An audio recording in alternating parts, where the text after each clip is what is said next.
Hold on, prank mga idol. Ayan o. Nilabas si ate, nag-aabang ng sakyan. Ayan, pinipilit buksan yung bag niya. Ayan o. Na sobrang takot ni ate, nanginginig-inig pa. Then binuksan niya yung bag niya. Tapos pinakita yung mga laman ng bag. Wala raw siyang pera. Ayan o. Tapos sabi niya wala rin daw siyang pera. Ayan. Wala. Binigyan siya ng pera.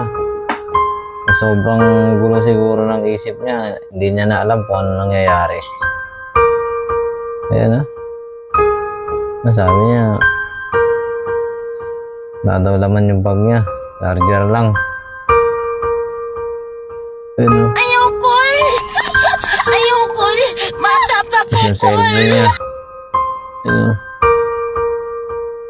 Nagulat. Ayan o. Binigyan siya cellphone o. Ayan. Sa sobrang halo niya na siguro. Di niya alam nangyayari na.